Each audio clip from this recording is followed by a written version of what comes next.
La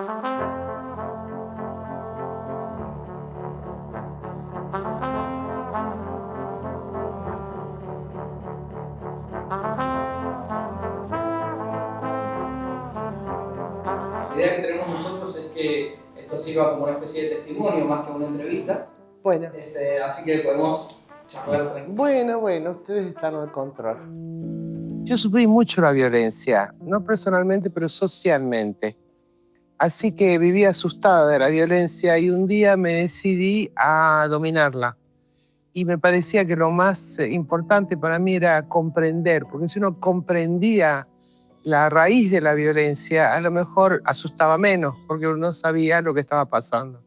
Así que fue más un intento mío, muy temprano, de comprender la dinámica de la violencia en el mundo, de por qué la gente es como es y por qué surgen conflictos que no tienen a veces nada que ver con gobiernos, sino que son conflictos anteriores a gobiernos. Y eso me llamó mucho la atención. Por otra parte, una vez que me decidí a entender a los conflictos y entender la dinámica de los estados, no de los gobiernos, que son siempre transitorios y temporales, en ese momento me tocó vivir la Guerra de Malvinas, que era un ejemplo clásico. Era algo heredado, una disputa no resuelta, heredada de muchísimos gobiernos, tanto ingleses como argentinos. Entonces, con eso y viviendo las Malvinas como lo viví en Argentina, me reconfirmó a mí de que era importante, primero, entender todas las partes de un conflicto, entender por qué es tan importante para esa parte o la otra una ideología, una historia, un tema. Así que volverme más empática, tratar de comprender a todas las partes por igual, sin tomar una posición. Y eso también me llevó a un interés creciente en estudiar si era posible prevenir conflictos a través del diálogo y a través de la inteligente mediación y negociación entre partes en conflicto por encontrar un espacio común entre ellos. Y de a poco eso me llevó a todas las experiencias que tuve en Europa, primero en Estados Unidos después y en África al final.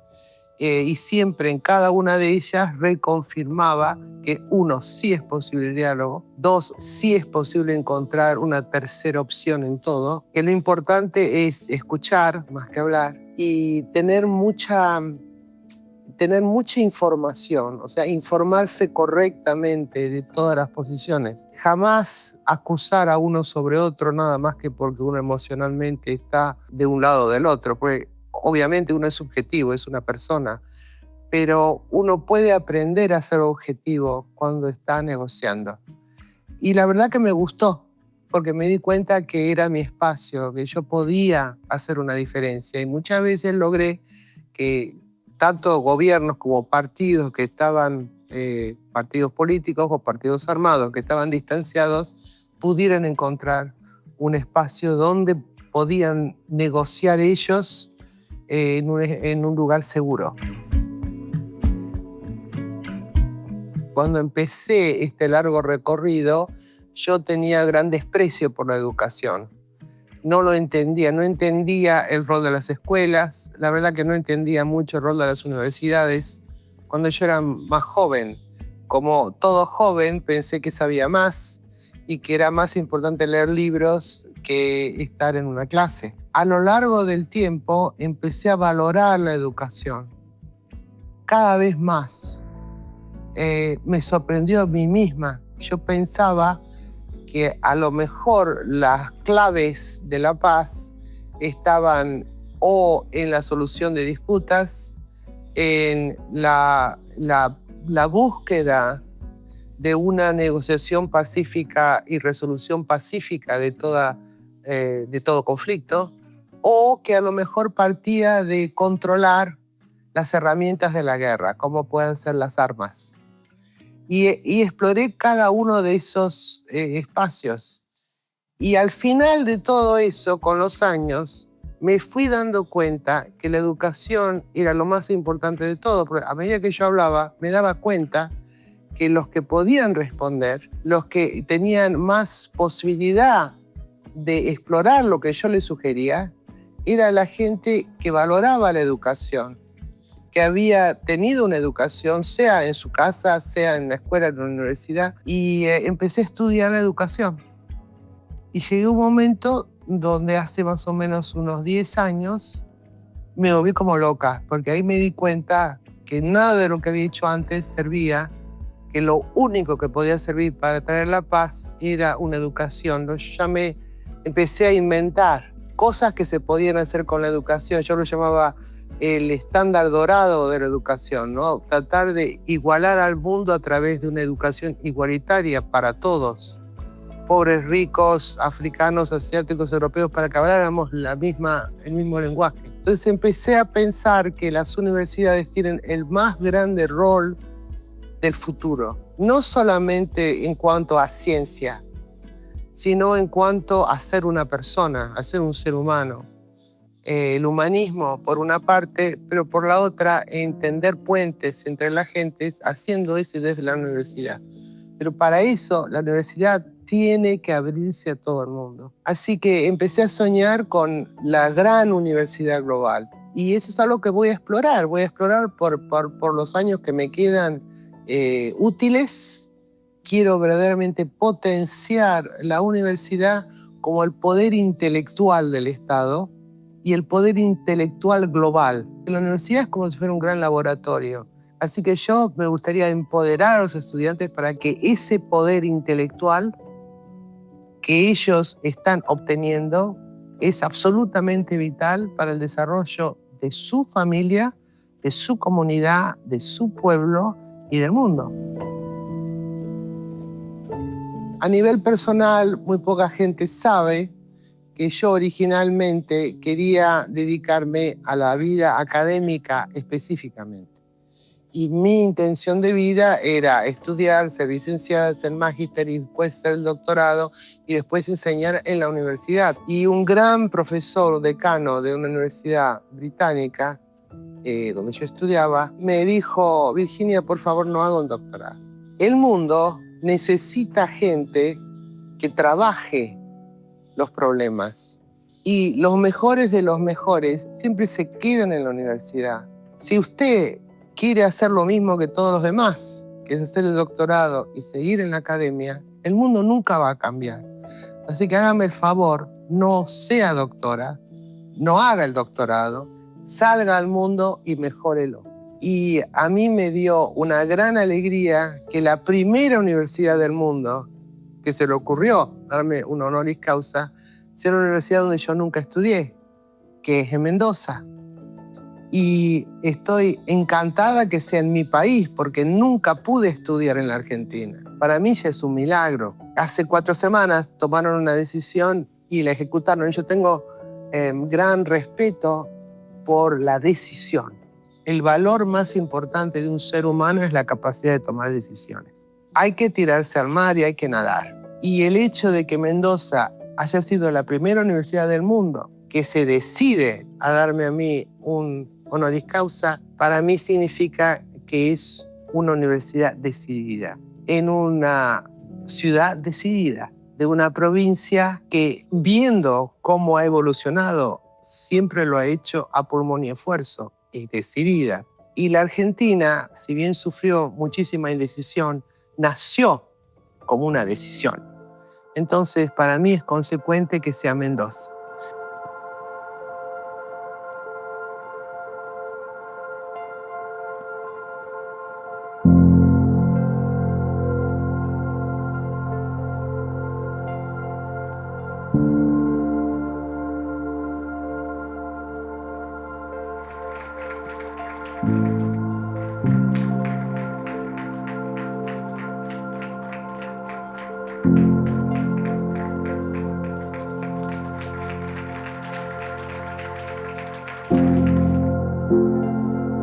Como buena joven sudamericana, yo crecí en un espacio y en un momento en el tiempo donde no había mucho reconocimiento a la mujer. Entonces, había muchas limitaciones en la educación para las niñas. Yo cuando tenía 12, 13, 14, 15 años, pensaba que la aspiración más grande que tenía era casarme y ser apoyo social y moral de mi marido. Entonces, primero me sorprendí a mí misma yendo a la universidad. Era más poderoso que yo. Y una vez que entré en ese camino, me empecé a dar cuenta que había muchas cosas que yo podía hacer por mí misma. Pero si vos me preguntás si yo alguna vez pensé que viajaría por todo el mundo, no. Que algún día iba a visitar África, menos vivir 10 años en África, no. Terminar en Naciones Unidas jamás se me hubiera ocurrido, pero jamás, no era una aspiración. Al contrario, yo trabajé en África. En África teníamos un gran repudio a Naciones Unidas, porque lo que queríamos en África era África para los africanos. Y yo peleé por África, y yo estuve presente cuando nació la Unión Africana. Y yo hice casi todos los borradores de documentos políticos más importantes de la Unión Africana, que lo que querían era la dignidad del africano. Y entonces Naciones Unidas se interponía.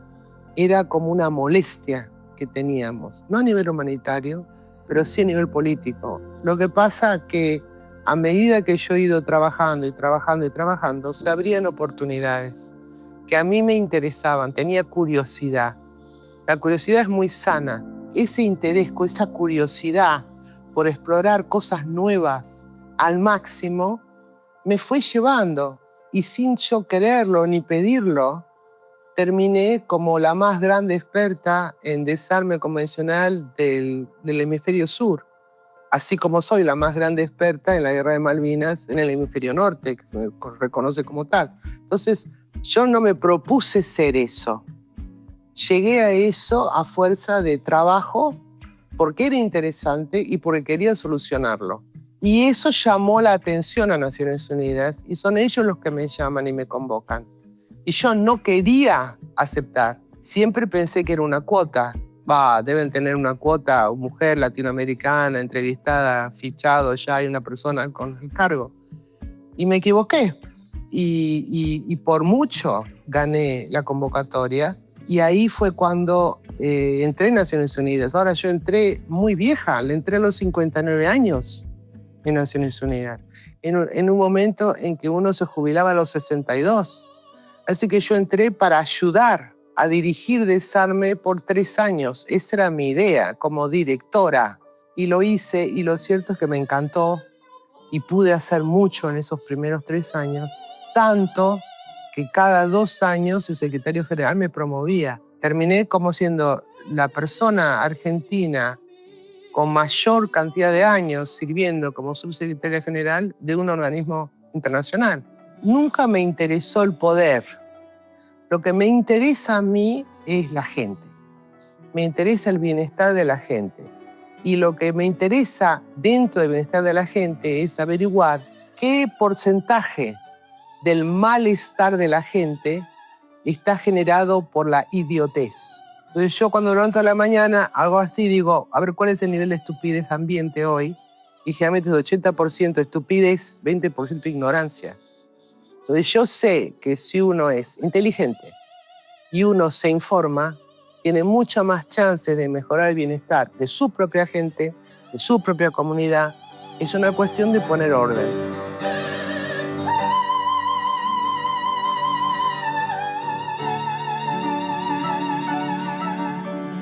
Y es la juventud la que tiene que convertirse en exploradora. Si no exploramos el mundo en que vivimos, entonces nunca va a haber soluciones a los problemas del mundo en que vivimos. Somos Repi, las voces de la Universidad de Mendoza.